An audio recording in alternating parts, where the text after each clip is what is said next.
Vamos ver como é que a gente trabalha com vetores no GRASS? Tudo bem, pessoal? Bom ter vocês de volta aqui no canal do Spanlab. Hoje a gente continua com os nossos vídeos sobre GRASGIS e agora eu quero mostrar para vocês um pouco como trabalhar com vetores, com arquivos vetoriais. A gente já fez aquela importaçãozinha rápida, né, naquele primeiro vídeo.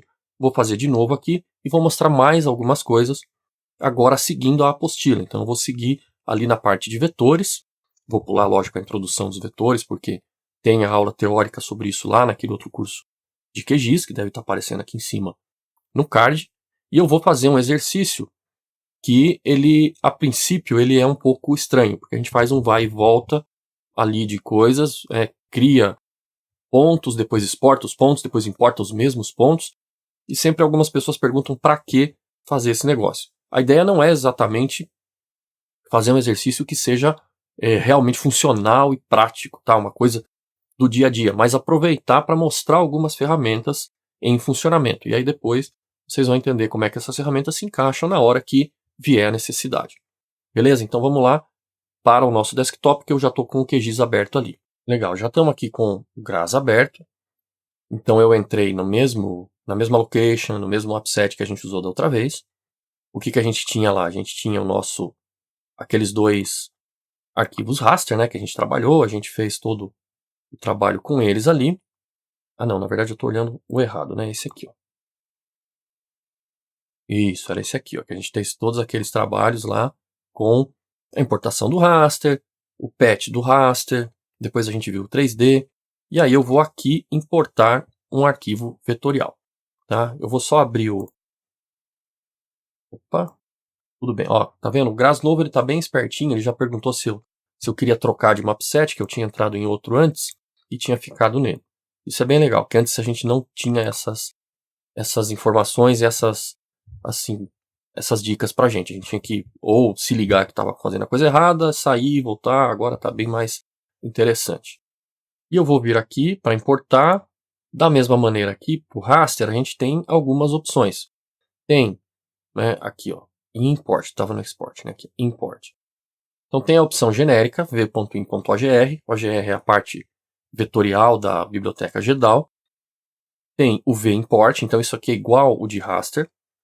O in.ogr ele vai trabalhar com todos os formatos que a biblioteca OGR entende, mas ele espera que os dados estejam na mesma projeção da tua location.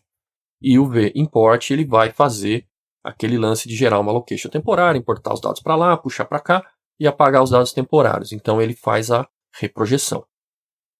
E aqui embaixo tem alguns comandos mais dedicados, né? Então, olha, v.in.asc vai importar arquivos que estão em formato de texto ASCII, tipo arquivo CSV, coisas assim, e algumas outras coisas por aí.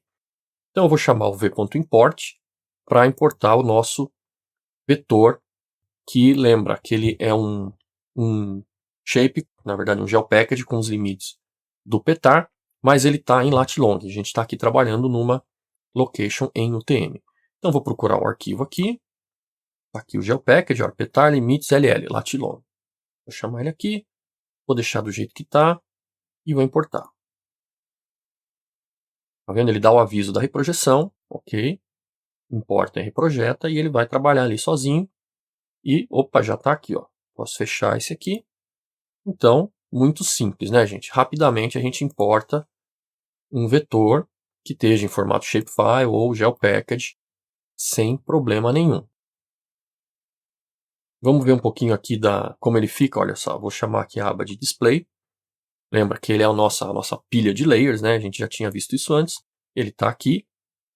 E se eu pedir, por exemplo, as propriedades dele, aqui ó, é o mesmo que dá 2 cliques, ele vai chamar o comando que faz o display do vetor, que é o d.vect. A gente viu isso para o raster, né? Era o d.rast, display rast, e agora é o display vect. Então o que ele tem na aba aqui principal? O nome do arquivo, o que eu quero mostrar, geometria, topologia, vértice, o que eu quero mostrar aqui. Seleção, eu posso mostrar só algumas coisas. Veja que no tipo de feição que ele vai mostrar, ele tem muita coisa aqui. Ponto, linha, o limite, a fronteira, centroide, área, face. Por quê? Porque o arquivo vetorial do Grazo ele permite ter mais de um tipo de geometria no mesmo arquivo.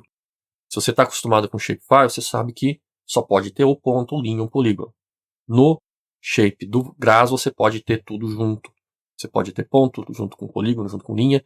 Você pode ter um arquivo com várias camadas, onde cada camada representa uma coisa, tudo dentro de um mesmo arquivo vetorial, porque a coisa vai para um banco de dados, então é muito mais robusto e dá muito mais flexibilidade para a gente. Aqui eu vou deixar como está. Aqui em cores a gente pode mudar a cor do display, tá? Então a área Fill Color vai ser, lógico, a cor do preenchimento. Posso colocar uma cor qualquer aqui. Aplico. Muda lá, tá? Se eu quiser que ele fique sem cor, é só clicar em transparente aqui. E aí ele não preenche. Tá? Não tem tantas opções quanto no QGIS, por exemplo, mas tem bastante coisa. Feature Color é a cor da linha. Então eu posso mudar a cor da linha aqui. Olha lá. Mas também coloquei uma cor que vocês nunca vão ver, né? Vamos ver aqui. Funciona agora sim. Vou deixar transparente a cor. Aqui, agora vocês estão vendo. Mas está meio fininha, né? Talvez vocês não estejam vendo direito. Então eu vou vir aqui em linhas, lines. E aqui eu mudo a espessura da linha. Tá? E ele tem sempre a opção de buscar também do banco de dados associado a esse vetor. Então, por exemplo, olha só. Nome da coluna numérica contendo a espessura da linha. Então eu posso ter no meu banco de dados, lá na minha tabela, um campo com valores numéricos e onde cada feature, né, cada feição do meu arquivo vetorial, cada polígono ou cada linha, por exemplo, tem um valor e eu uso esse valor para fazer espessuras de linhas diferentes para cada feição. Aqui não tem nenhuma. Para as cores também. Olha só, vou pôr aqui em cima, acho que dá para vocês verem melhor, né? Então eu posso ter uma coluna que diz as cores dos polígonos, por exemplo. E aí essa coluna ela tem um formato específico, que é RGB, né?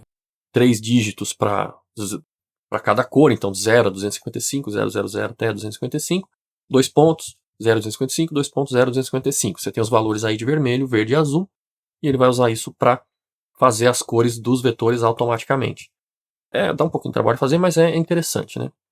E aqui, se eu tiver pontos, eu posso pôr a cor do ponto de acordo com a coordenada Z, com a elevação, e aí ele puxa aquelas mesmas escalinhas de cores que a gente já tinha visto no raster, né, quando a gente mexeu no r.colors. Né? Simbologia, a gente já vai ver isso, a gente vai gerar um arquivo de pontos e vai mexer com isso aqui.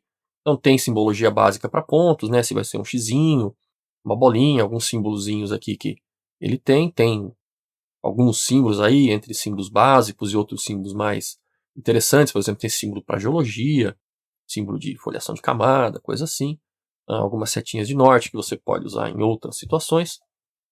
Também tamanho do símbolo, coluna que vai ter o tamanho do símbolo e as coisas vão se repetindo por aí. Tá? Então, essa é a visualização básica de um arquivo vetorial. Isso só para mostrar para vocês a importação com reprojeção. Agora sim eu vou começar a seguir a apostila. Então eu estou na página, deixa eu ver aqui, é a página 67 da apostila, no item 7.3.1, geração de pontos aleatórios. Tá? Então o que a gente vai fazer aqui? A gente vai fazer um exercício para gerar pontos aleatórios dentro da nossa region, dentro da nossa área de interesse.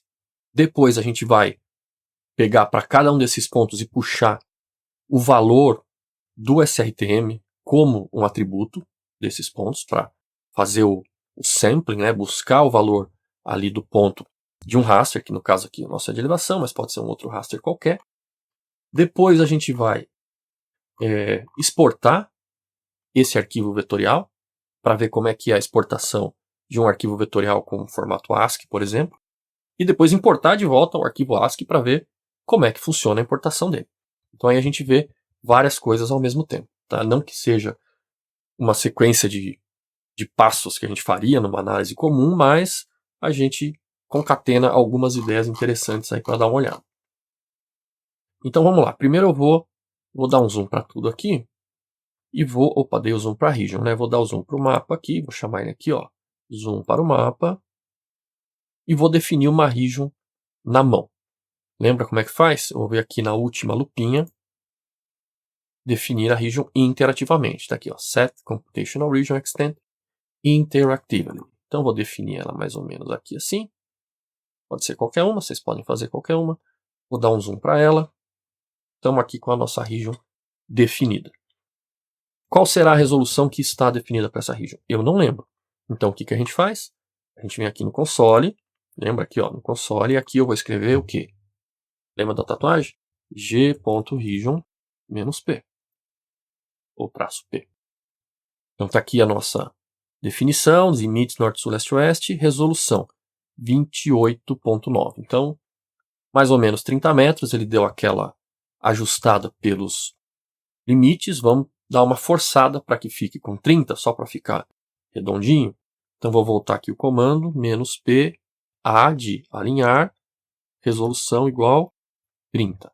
E rodo de novo, tá aqui, ó. Agora ele alinhou tudo bonitinho, sem números quebrados, nosso toque agradece. Então vamos agora gerar os nossos pontos aleatórios.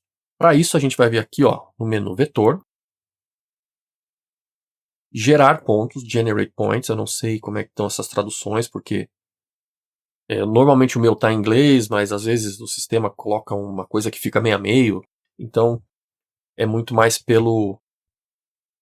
vocês dão uma olhada aí muito mais pela posição no menu e também pelo nome do comando. Lembra que a gente já falou que a gente acaba se acostumando com o nome dos comandos, né? Então olha aqui, ó. Tem algumas opções para gerar pontos. Eu vou pegar essa aqui, ó, gerar pontos aleatórios. v.random, de aleatório, né? Então, podia chamar ele ali também no console. Vou achar aqui, ó, v.random. Nome para o mapa de saída. Aqui a gente vai dar um nome que a gente vai criar um mapa novo. Tá? Então vamos colocar aí pontos, rand e beleza. Número de pontos, ou será que eu coloco um nome mais interessante? Tá bom, vou deixar pontos rand mesmo. Quantos pontos a gente quer criar? Vamos por 1000? 1000 pontos, você põe quanto você quiser. Aqui tem algumas opções. Restringir. Essa aqui é interessante. Se você tem um mapa vetorial, você pode gerar os pontos aleatórios dentro de cada polígono. E aí você diz, por exemplo, eu quero 50 pontos aleatórios dentro de cada polígono. Aí para cada polígono ele vem, põe 50 pontos. Vai para outro polígono, põe 50 pontos. Isso pode ser bem legal, dependendo do que você precisa. Aqui a gente não precisa mexer em nada, não vamos gerar outro layer, nada, vamos deixar as coisas simples. Aqui, olha, criar um output 3D. O que ele faz aqui? Além de ele fazer o aleatório no X e Y, ele pode também gerar um aleatório no Z. E aí você diz qual é o mínimo de Z que você quer, qual é o máximo, qual é o nome da coluna que vai receber os valores de Z e até qual tipo de precisão que você quer. Você quer que esse valor de Z seja um valor inteiro ou um valor, né, double precision, que é com ponto decimal, um valor decimal aí de ponto flutuante que algumas pessoas chamam. Mais opções aqui, opcional, então aquele que a gente já tinha visto, né, permitir que os arquivos sobrescrevam os que já existem. Isso pode ser útil se a gente tiver que refazer mais de uma vez. Não criar topologia. Lembra que na aula de vetor a gente falou um pouquinho sobre topologia na aula teórica? E é aquela coisa, né, de onde está cada ponto, quem é vizinho de quem. E por padrão o GRASS faz a topologia. Agora, se você vai criar um conjunto de dados muito grande, milhões de pontos, vai trabalhar com laser, coisa assim, a topologia acaba ficando desnecessária. Dá mais trabalho, demora mais para computar, vai gastar mais espaço em disco. Então você pode escolher aqui não criar a topologia. Só que isso tem alguns contras, né? Que aí dependendo da operação que você quer fazer, ele não deixa porque não tem topologia e coisas assim. Tá? E aqui você pode pôr uma semente aleatória padrão. Isso é muito legal se você está fazendo scripts ou coisas assim pensando em reprodutibilidade depois. Porque se você vai, por exemplo, gerar um conjunto de pontos aleatórios para pegar a informação e comparar com outro mapa, para talvez comparar a altitude de dois modelos de elevação, ver quem que está mais correto, alguma coisa assim, e aí no seu script você coloca essa semente aleatória, significa que ele sempre vai gerar os mesmos pontos. E aqui você põe um número qualquer, sei lá, você pode pôr um número que você quiser, 42 ou uma coisa assim. E aí ele sempre vai gerar os pontos no mesmo lugar. Então se você faz isso No teu script, você garante que os pontos estão sendo gerados sempre iguais, então não vai dar diferença se você rodar o comando de novo, não vai dar diferença nos resultados, e quem quiser refazer o teu trabalho para rever, para ver se está tudo certo, ou aprender, também vai chegar nos mesmos resultados, tá? Agora, se você está fazendo só por graça, você pode deixar 0 aqui que ele não faz nada. E aqui ele vai dar o nosso output. Então vamos rodar ele aqui. E pronto. Olha lá, gerou. Então aqui os pontos. Vou fechar essa janelinha, esse diálogo. Vou vir aqui no arquivo de pontos e vamos dar uma olhada nas propriedades. A gente viu ali quando estava com o mapa de polígonos, vamos vir para o de pontos. A gente tem as mesmas coisas, né? Mas olha só. Símbolos. Vamos olhar agora os símbolos. Ó. Então eu posso colocar, sei lá, uma bolinha. Seleciono a bolinha. E pronto, ó, virou todo mundo bolinha. Está muito pequeno o símbolo, aumenta um pouquinho o tamanho. Os bolão. E agora aqui eu posso mudar, por exemplo, as cores. Então agora o meu feature color é preenchimento do meu ponto. Tá? E assim por diante. Cadê simbologia? Vou voltar aqui para 5. Estava muito bom. Posso colocar um outro símbolo, uma cruzinha, sei lá, uma estrelinha. Ok, legal. Então agora que a gente já tem os pontos, o que a gente vai fazer? A gente vai puxar a altitude, fazer uma amostragem da altitude para esse arquivo vetorial. Então ele vai olhar onde o ponto está, pegar o valor daquele pixel e trazer para a coluna. Para isso funcionar, primeiro a gente tem que ver se o vetor está feito correto, se ele tem uma ligação com o banco de dados. Se ele não tem, a gente cria. E também criar uma coluna no banco de dados.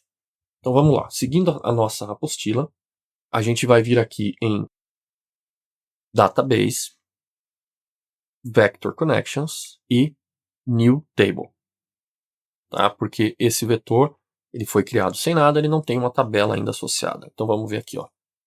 Banco de dados, conexões e nova tabela. v.db.addTable. Então, ele já trouxe aqui para mim o nome do arquivo, porque ele estava selecionado aqui, então ele trouxe. Vou colocar ele aqui. O que mais que eu tenho que pôr? Eu estou olhando aqui no outro monitor, que é onde está a apostila, tá? Para não ficar muita coisa na mesma tela, para vocês não ficarem perdidos. Então aqui na definição eu vou colocar, aqui eu não vou mexer em nada, que aqui é o nome do mapa.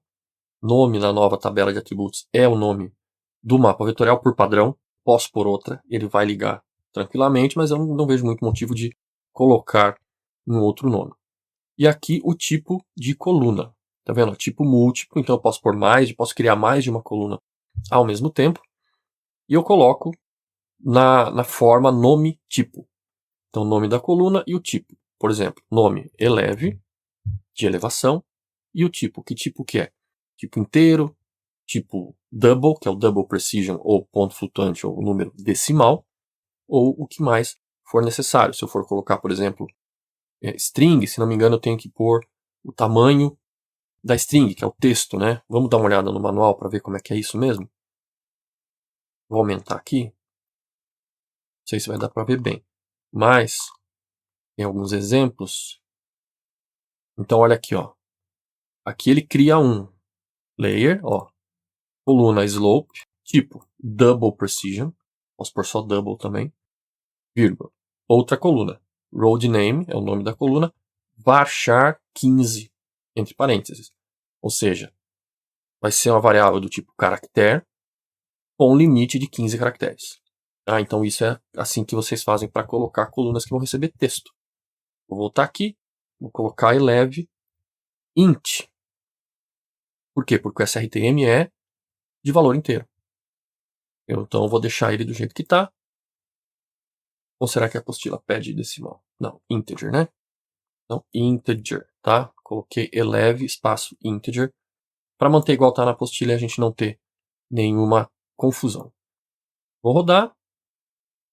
Beleza. Categorias, olha lá. 1000 records updated. Então, agora ele tem uma tabela associada. Vamos fechar isso aqui e ver como é que ficou? Então, eu estou com ele selecionado aqui, ó. E eu vou clicar neste último ícone que é a tabela. Olha, Show Attribute Data. Agora, não sei se isso vai dar pau, tá? Eu lembro que quando esse botãozinho apareceu aqui no Grazi, ele dava muito problema. A gente clicava para ver a tabela e ele travava, fechava tudo. Mas agora ele deve estar mais estável, tá? Opa, trazer ele para cá para vocês verem. Não ficar por cima, né? Para não ficar eu em cima dele ali. E o que que a gente tem? Uma coluna chamada Cat, que é uma coluna padrão, é a categoria, e é simplesmente uma ordem sequencial de números. Ó. Então, cada ponto tem um número de 1 até 1000. E a coluna eleve, que está vazia, porque a gente ainda não pegou nenhum valor dela. Tá? Nesse diálogo aqui de Attribute Table Manager, a gente ainda pode fazer algumas seleções usando expressões tipo em SQL ou SQL, né? Para fazer. Então, selecione dos pontos onde, por exemplo, a categoria for igual a alguma coisa, maior que outra coisa. São consultas em SQL bem simples que estão aqui.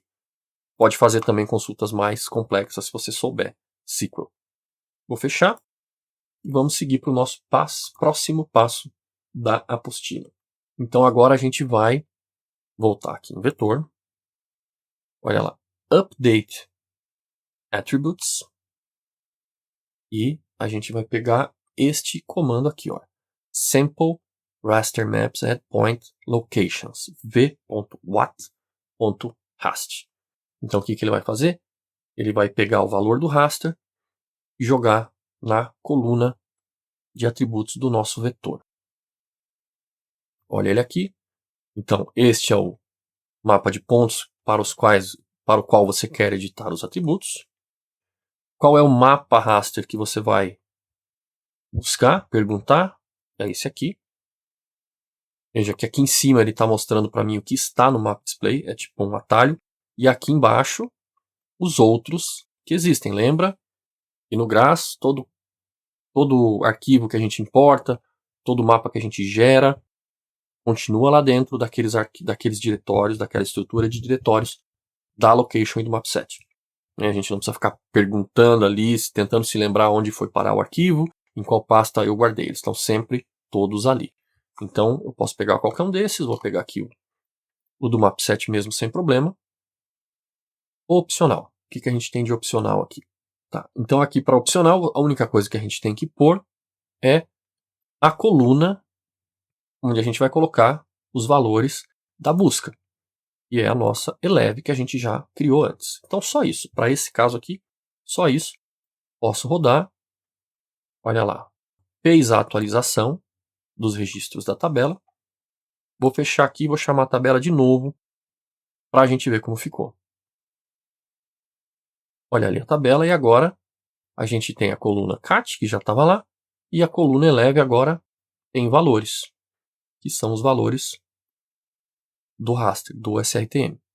Legal, né? Então isso é útil, isso aqui eu já usei em várias ocasiões, assim, para gerar uma amostragem aleatória, por exemplo, de um modelo de terreno e fazer uma estatística, ou usar esses pontos aleatórios para comparar com outros modelos de terrenos. Então, para um mesmo arquivo vetorial, você pode pegar a elevação de mais de um modelo de terreno, e aí você tem uma listagem de valores que fica mais fácil de fazer alguma comparação, uma estatística, alguma coisa assim. Então isso é bem interessante. Agora, seguindo na apostila, vamos ver mais uma coisa. Olha só. Esse vetor que a gente criou, deixa eu pedir aqui os metadados dele. Lembra dos metadados? Que também a gente podia chamar com um comando que no raster era o r.info. Aqui também tem o v.info. Né? Ele abriu aqui. Deixa eu ver se eu consigo mostrar isso aqui para vocês, sem ficar por cima. Então tem aqui, né, as informações básicas, tipo de mapa vetor, número de pontos, tal. E olha aqui, mapa é 3D. Não. Quer dizer que ele é um mapa 2D. Os pontos têm como geometria coordenada x e y. Só. Eles têm agora, depois que a gente fez aquele v.at.rast, valores de elevação em uma coluna, mas o vetor em si ainda é um vetor 2D. Se eu fosse colocar ele lá no NVIS, no visualizador tridimensional, ele ia estar chapado ali porque os pontos não têm elevação. Se você quiser que os seus vetores ganhem a elevação de um determinado raster, você pode fazer isso também. E a gente vai fazer isso já com um comando que chama v.drape. Drape de, né, colocar em cima, assim, como um lençol, alguma coisa assim. Então vamos ver, a gente vai estar isso aqui, vai estar em vetor, aqui ó, create 3D vector over raster, que é o v.drape. Então está em vetor, develop vector map, a primeira opção, e aqui você acha o v.drape. Vai abrir aqui. Quem é o nosso mapa de ponto, mapa vetorial, pode ser ponto, pode ser linha, pode ser polígono, o que você quiser. No nosso caso a gente vai usar o pontos rand mesmo, que é o nosso vetor, né, de escolha para esse exercício. Name for the output vector map, então mapa de saída, eu vou criar um mapa novo, vou chamar aqui de pontos rand z, só para saber que eu coloquei o z, e qual raster eu vou puxar essa elevação. Vou chamar o nosso SRTM aqui, e eu acho que é só isso. Vamos dar mais uma olhada aqui. Aqui não precisa pôr nada. Como que ele vai buscar a elevação, né? Se ele vai fazer uma interpolação por vizinhos mais próximos, bilinear, alguma coisa assim. Para o nosso exemplo, vamos deixar aqui como simples, vizinhos mais próximos, né? Nada no opcional, e eu vou rodar. Olha lá. Fez, completou. Vamos fechar isso aqui e vamos ver aqui no nosso display, ver que tem 2 pontos rand aqui. Eu escrevi errado no fim, né? Escrevi ponto rans, mas tudo bem. Então se eu tirar, por exemplo, ó, tá lá. E agora se eu pedir os metadados, olha só, map is 3D, yes. Então agora ele é um mapa tridimensional. Quer dizer que além do x e do y, cada ponto tem o z também como geometria, como coordenada mesmo. E ele também deve ter guardado ali a informação da tabela. Vamos ver a tabela, então tá lá, a tabela continua igual. Ele copiou, então ele tem a elevação tanto aqui na tabela quanto na geometria mesmo. Vamos dar uma olhada nisso aqui, olha, aqui nas nossas ferramentas de pointer, né, de ponteiro aqui, a gente tem essa que tem o pointer com como se fosse um arquivinho, um textozinho aqui anexado a ele. Eu vou clicar aqui, e se eu clicar, olha, eu estou com ele selecionado aqui, ó, pontos rand z selecionado, e eu vou clicar em cima de um dos pontos, e ele vai abrir uma janelinha para mim. Olha aqui, ó, coordenada leste-norte, tipo ponto, ID, altura do ponto, olha, point height, 941. E aqui embaixo, atributo, eleve 941. Então, deu igual, né? Ele tem tanto o atributo de elevação 941, como a altura mesmo 941. Se eu pegar do outro, olha, só eu clicar aqui para que ele fique selecionado e vou pegar no mesmo ponto. Então esse aqui é um ponto diferente. Ele não tem o height aqui, ó, ele não tem a altura. Ele tem só a elevação como atributo. E para a gente ver como é que isso fica no display, olha só, vou chamar aqui as propriedades dele. Então tá lá o d.vect. Vou colocar um símbolozinho de bolinha. Aumentar o símbolo aqui para 20, por exemplo. Vamos ver se fica bom. Tá ok, deve dar para vocês verem. E para cores, olha lá, colorizar os pontos ou áreas de acordo com a coordenada z. No pontos rand inicial não dá para fazer isso, porque ele não tem a coordenada z. E aqui eu já posso pegar, por exemplo, uma escalinha de cor qualquer, e ele faz a cor para mim já de acordo com a coordenada. Legal, né? O que eu posso fazer também é usar o tamanho do símbolo de acordo com uma coluna. E aqui eu posso usar a coordenada que a gente colocou na coluna. Olha, vai ficar meio gigante, porque os pontos são, os valores numéricos são grandes, mas se eu colocar aqui, não vai dar para ver nada, né? Não, está muito grande, então não vai dar para ver. E a gente estava com o símbolo de 20, e aqui não vai dar legal, porque é muita coisa. Os pontos vão estar todos sobrepostos uns aos outros, mas dá para colocar o ponto de acordo com a coluna. E aí o tamanho do ponto muda de acordo com a coluna. Uma coisa que a gente pode tentar fazer aqui, isso não está na apostila, é criar uma coluna nova no nosso vetor E aí, calcular um valor menor da elevação. Tipo, dividir o valor da coluna eleve por 10 ou alguma coisa assim, para que os valores fiquem de um tamanho razoável para a gente conseguir fazer esse plot aqui do ponto ficar com o tamanho de acordo com a elevação. Então, olha só, eu vou chamar aqui de novo o gerenciador aqui da tabela, que é o nosso Table Viewer. E aqui embaixo você vê que a gente tem algumas abas. Então, Browse Data ele vai mostrar para a gente o que a gente tem. Manage Tables e Manage Layers. Eu vou fazer aqui no Manage Tables. E a gente pode criar uma coluna nova aqui, veja. Aqui ele está fazendo simplesmente um atalho para aquele comando que a gente usou agora de pouco. Então eu vou criar um aqui, ó, eleve 10, sei lá, eleve dividido por 10, tipo double, e eu vou adicionar uma coluna. Criou, pronto. Agora eu vou chamar um outro comando, eu vou fechar isso aqui. Vou chamar um comando de update. Ele está aqui em databases, vector connections, v.db.update. Vamos ver se isso vai funcionar. Olha lá, então eu quero usar o ponto randz, layer é 1, nome da coluna para fazer o update, então vai ser o eleve 10, é a coluna onde vai receber os valores novos. E aqui nós temos as nossas opções. Então eu vou pegar a coluna 10 e vou colocar uma condição SQL aqui. Deixa eu ver como é que isso fica. E aqui, ó, vê que eu posso escrever nesse campo alguma coisa. Ele até coloca, né? Pode ser uma combinação de colunas. Por exemplo, coluna 1 mais coluna 2. Então aqui eu vou ver como é que fica se eu colocar eleve sobre 10. Vamos ver o que vai acontecer. Olha, ele fez. Não vou fechar, caso eu tenha que refazer. Vou chamar aqui a tabelinha de novo. E olha só. Ele fez, ó. Então eleve sobre 10 ficou 80 e tal, mas já ficou um pouco grande, né? Então eu vou fazer de novo aqui. Vou chamar aqui no opcional eleve sobre 100 para ficar com os valores menores. Mas não vou mexer no número não, no nome. Vamos ver agora como ficou. Agora sim, ó. É interessante que ele fez com inteiro. Eu tinha deixado inteiro? Eu não lembro agora se eu tinha deixado inteiro. Vamos ver aqui no Manage Tables. O eleve 10 é double. Ah, já sei, já sei. Olha só, gente, já sei, hein? 100.0. Vamos ver. Porque eu estou dividindo por um inteiro. Estou dividindo um inteiro por um inteiro. Então o resultado dá inteiro. Se eu dividir um inteiro por um ponto decimal, aí talvez ele coloque o ponto decimal. Olha aí, ó.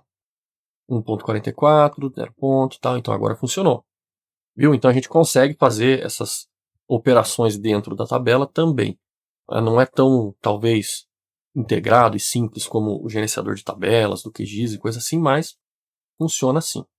Então, vou fechar, vou chamar ele de novo e fazer aquela tentativa, olha lá. Símbolo, tamanho do símbolo, né?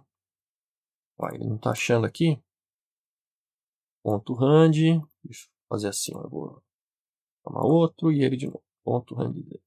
Agora apareceu, tá vendo? Eu mandei ele dar, tipo, forcei ele a reler o arquivo e agora ele colocou aqui, ó, o tamanho por esta coluna. E ó, olha que barato, hein? Aí tem esses aqui são os que estão grandes, 100, porque aqui é um platô com mais de 1000 metros, então fica grande os pontinhos pequenininhos. Legal, né? Bem interessante. Isso aqui fica bonito de mostrar quando você tem os pontos, os valores, sei lá, você tem valor de amostra de alguma coisa e mostrar com o tamanho do símbolo fica bem interessante também.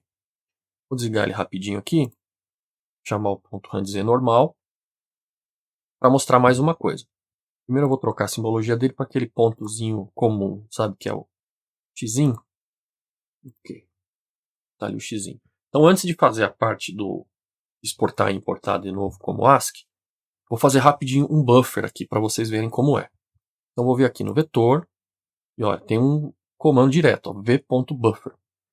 Tá? Eu estou dando uma pulada na apostila, estou indo mais para o fim da parte de vetores, mas está lá. Então, ó, buffers.rand, o que eu quero fazer como... Né? Então, eu vou colocar aqui pontos rand buff só para a gente testar. Seleção, o que eu quero? Eu quero fazer uma seleção dos pontos ou não, vou pegar todos aqui, eu vou deixar todos. Distância.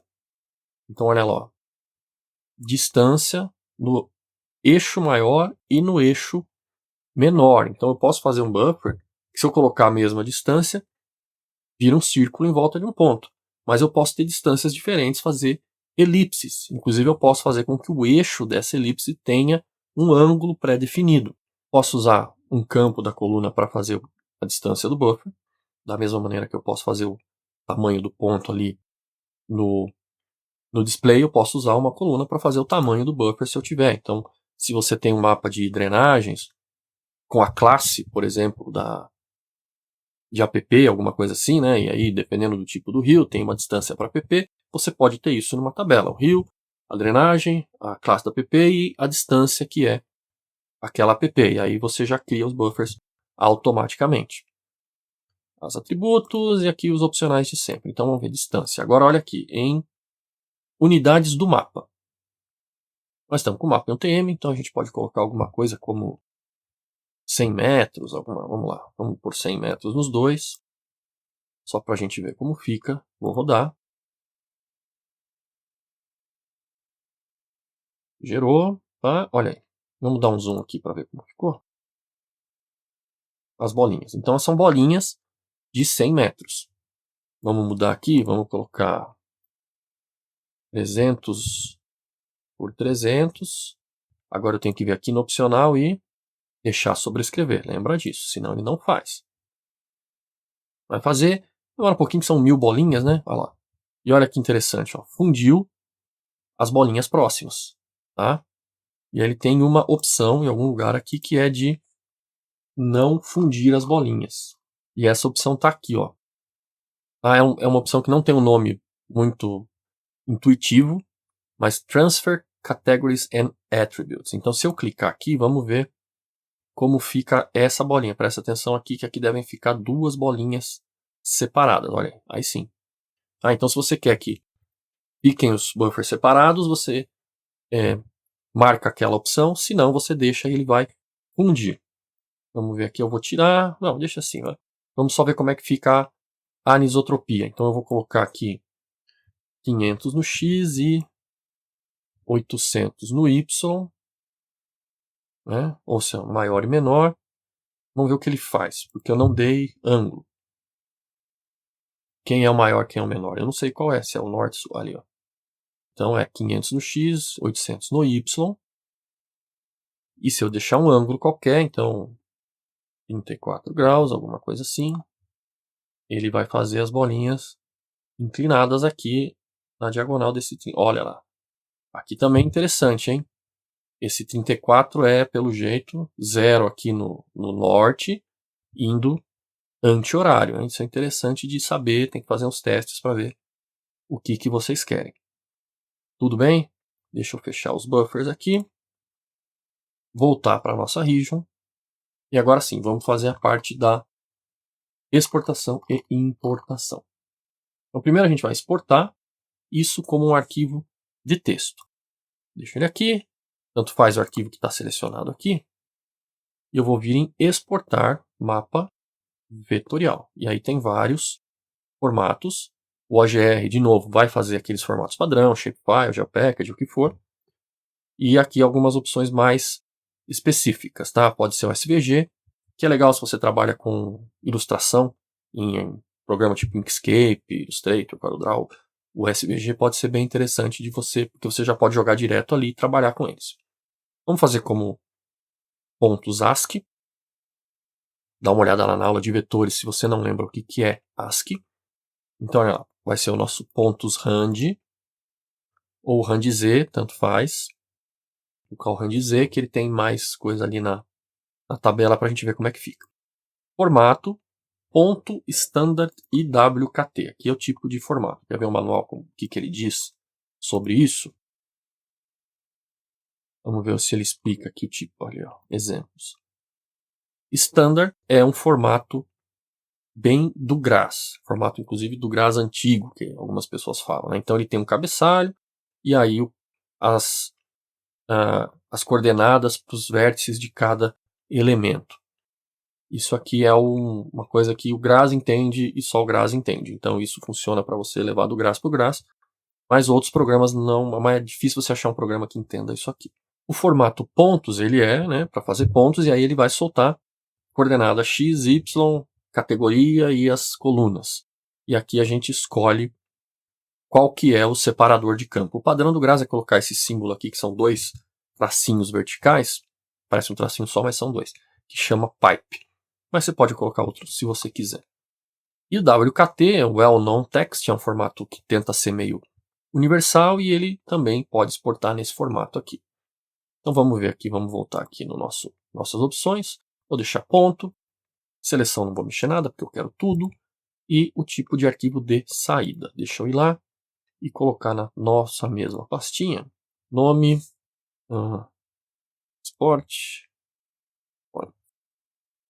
Não vou nem pôr extensão nem nada, tá?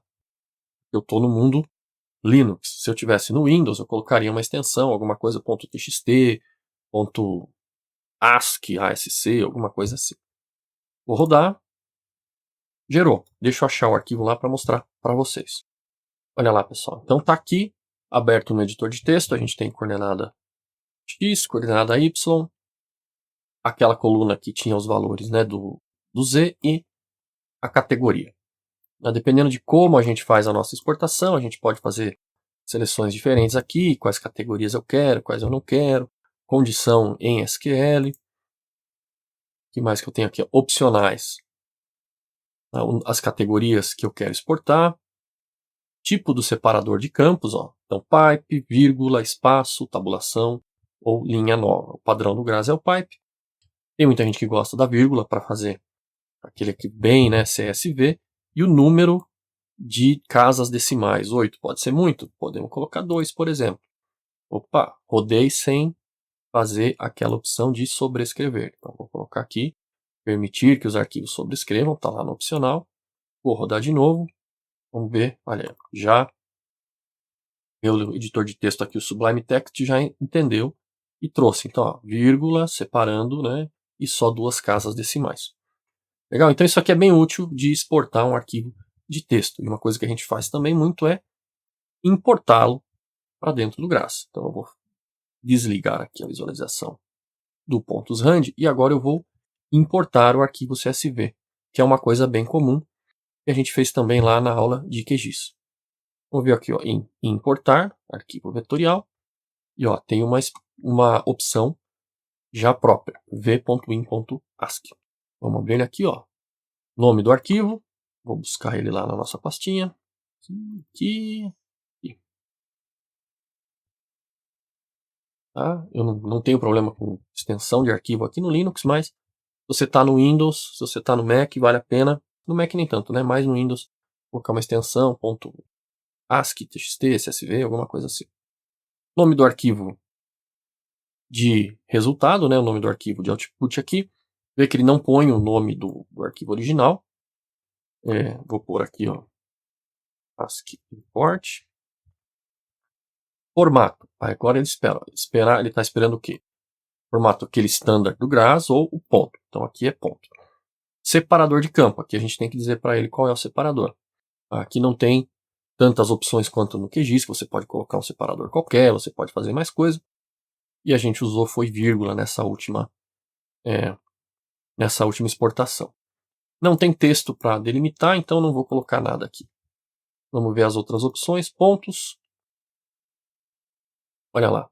Não crie a tabela quando importar pontos. Isso você usa quando você está importando um arquivo com muita coisa.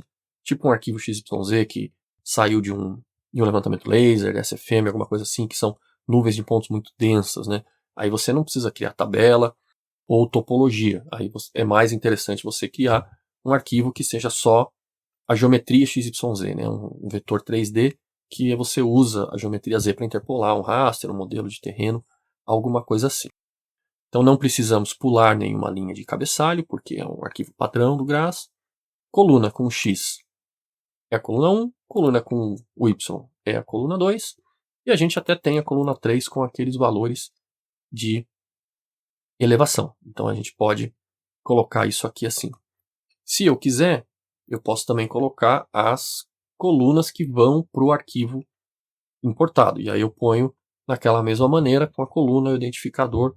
Então eu ponho alguma coisa tipo x double, y double, z int ou double, alguma coisa nessa linha.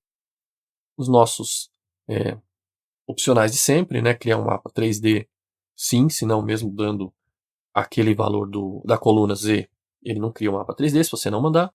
Os tradicionais de sobrescrever e tudo mais. Comando, vamos ver aqui o manual se tem alguma coisa interessante. Se ele tem algum exemplo ali de SQL para a gente ver. Ele tem bastante exemplo importando de arquivo de planilha, formato de coordenada sexagesimal, grau, minuto, segundo, importando apenas algumas colunas. E aí dá alguns exemplos aí de formato de pontos, arquivo CSV e tudo mais aqui, tá? Pessoal que fez, vamos rodar para ver o que dá. Leu, tá registrando aí os arquivos, pronto. Então tá aí, ó, o arquivo importado. O que ele colocou na tabela, provavelmente opa, colocou tudo, ó. A gente nem precisou fazer. O que ele criou? Ele criou a categoria, que é padrão, é sequencial, double 1, double 2, int 1, int 2. Double 1 ficou a coordenada do x, double 2 ficou a coordenada do y, int 1 aquela nossa coluna de eleve, e o int 2 era a categoria que ele tinha lá. Né? Se a gente quiser, a gente pode depois mexer nisso aqui, mas não precisa muito não. Tudo bem, gente? Então isso era o que eu queria mostrar para vocês sobre vetores. Só uma passada rápida para a gente ver como é, a coluna, a tabela, a importação, a exportação, tudo bem tranquilo. Agora, daqui para frente, a gente começa a mexer com algumas coisas um pouquinho mais avançadas, né? A gente está saindo do básico ali do GRAS. No próximo vídeo a gente vai começar a trabalhar com máscaras, que são bem úteis ali junto com a region. A gente definir onde a gente quer trabalhar, definir áreas irregulares onde as coisas vão acontecer, e depois a gente vai para as áreas, para os temas mais elaborados, assim, tipo modelo de terreno, sensoriamento remoto e coisas dessa linha. Tá? Então, era isso que eu queria trazer para vocês hoje. Espero que vocês tenham gostado do vídeo, espero que tenha sido útil, informativo, aprendido alguma coisa. Se gostaram, já sabe, manda lá o like, que não custa nada para vocês, ajuda muito o nosso canal, ajuda o YouTube a entender que a gente tem relevância, ajuda o YouTube a recomendar para outras pessoas, espalhar essa ideia do GRAS para mais gente. Se você ainda não segue o canal, aproveita, assina aí que também não paga nada, pode ativar o sininho para receber notificações quando tiver mais coisa no canal. Segue também a gente nas outras redes sociais, que vira e mexe tem alguma coisa por lá.